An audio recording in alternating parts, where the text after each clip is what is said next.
A girl has the ability to fight against Jason Voorhees with her mind. This is going to be a trippy night. Hey guys, Kenny here.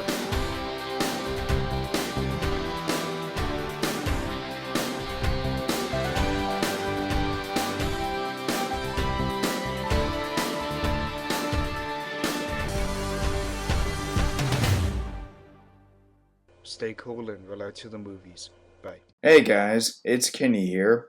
I'm here to review the 1988 horror film Friday the 13th, Part 7, The New Blood.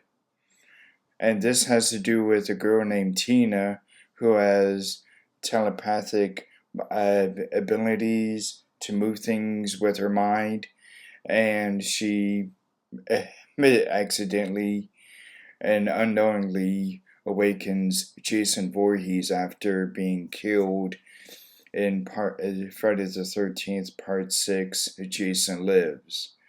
And that's basically what the story is. And Tina is also grappling with something from her own past that has been deeply troubling her, and she has been doing her best to try and cope with it and move on from it.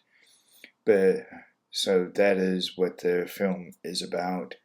I enjoyed this a lot. I know this one tends to, some do like it, but it tends to not be a favorite.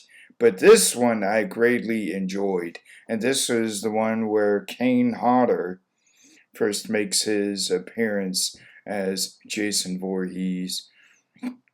And once it got to casting him, that was when it became really brutal, and the kills were probably the best with him. I enjoyed this one. I liked the girl who played Tina, and Tina Shepard. She has a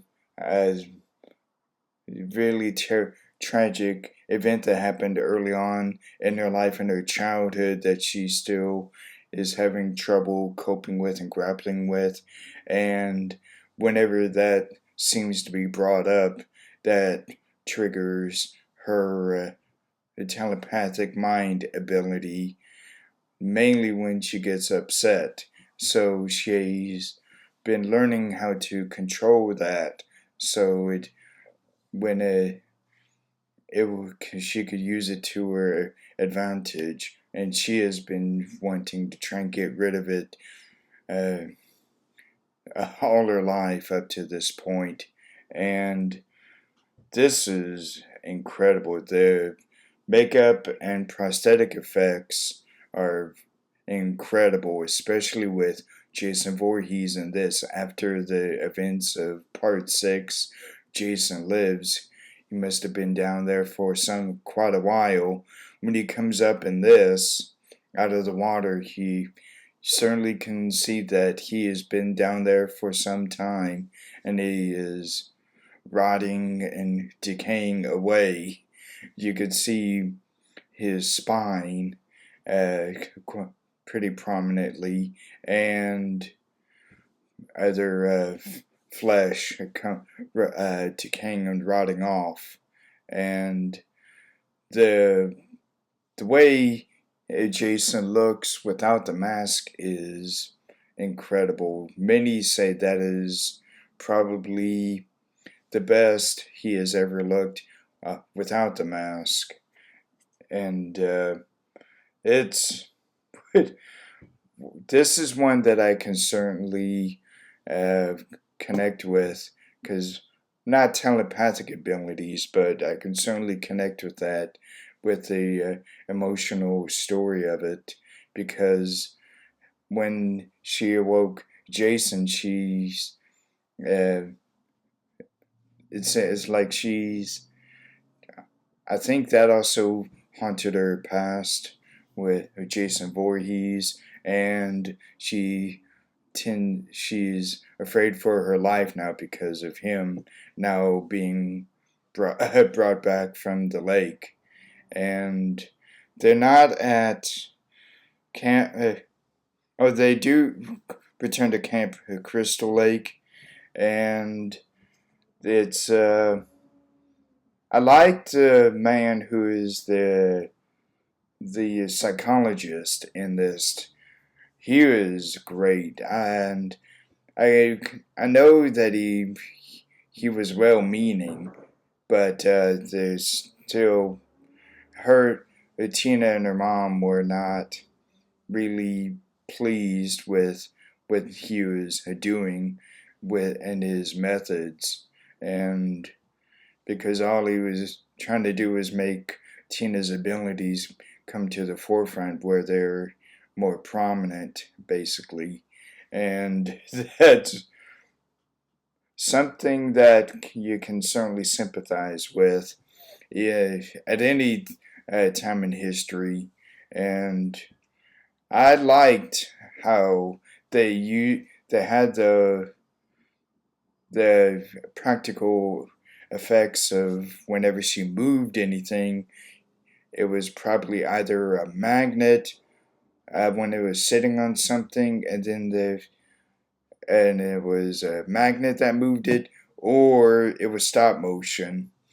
And then when it was something flying or moving in the air or or swinging from one side to the other, it was wires. But I thought what they had to work with worked out very, very well. And people unfairly compare Tina Shepard in this to the girl Carrie, played by Sissy Spacek. And to me, Tina in this is nothing like Carrie.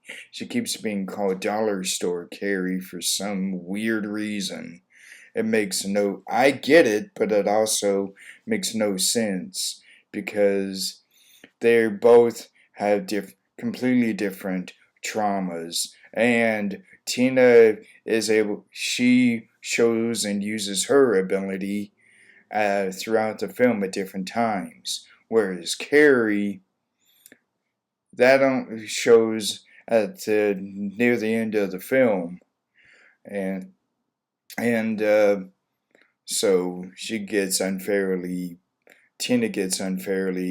compared to her, and I think Tina is her own character, and I really liked Tina in this. She is probably even more trauma than Carrie does, in my opinion, because what happened that she did as a child, it still haunts her, and she deeply regrets that, and she wishes that she could do something about that to change it, and so you can certainly sympathize with her. And the actress who plays her mother in this is incredible. I liked her a lot in this, and especially when she discovers with Tina what the psychologist's real motives are. Then she uh, starts believing and trusting Tina, basically. And the mom is one of my favorite characters in this. I think she is underrated. I hardly ever hear anyone ever mention her. I really liked that actress who played the mother in this. And then the psychologist was good too. Oh, then there are some really good kills that happen at night that I remember quite well that are really brutal. And I like the people that are victims in this. They're all very likable characters. And I like the front of this too. Mainly is head moves, the knife, and the font, some, but mainly the head moves. Uh, so everything in this I greatly enjoyed. If there is anything that is a flaw, it was maybe the the psychologist may have been too mean with her to try and get her to come to terms with her ability, where he was actually trying to have her actually be more comfortable in using it and have her use it more and more, whereas Tina was trying to suppress it and not have to deal with that anymore. And maybe that can be the only flaw. And there are really clever kills in this too that happen. Like one of them is this kind of a circular handsaw thing. It's one of those long ones. I think it is in this.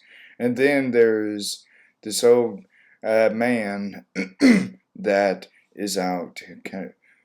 He has this little drinking bottle, and I liked him a lot too. He was a good character, not a big part, but I liked him in this greatly too. And the all the moments when Jason fights Tina, though, that is a really good scene too. As I was saying, there's wonderful ways that they used practical effects and that making move things with wires, primarily during that. And it was so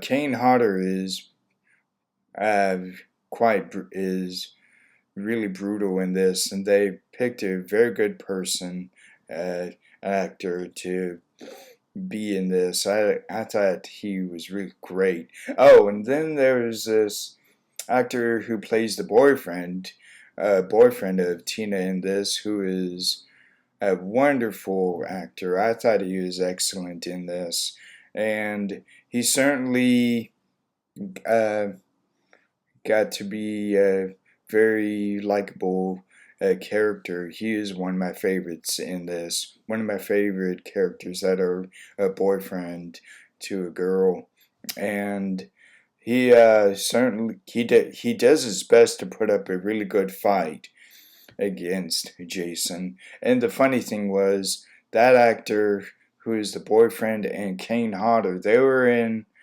a film shortly before this, and so that actor who is the boyfriend mistakenly said a different name rather than Jason, and that made Kane Hodder go, "What was that?"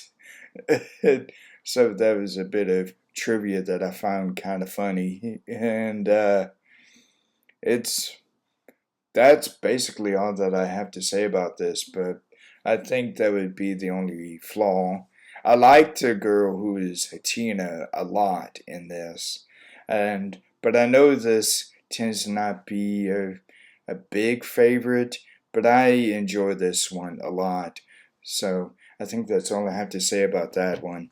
I am also doing these reviews in collaboration with my friend Rob, Movie Review Time.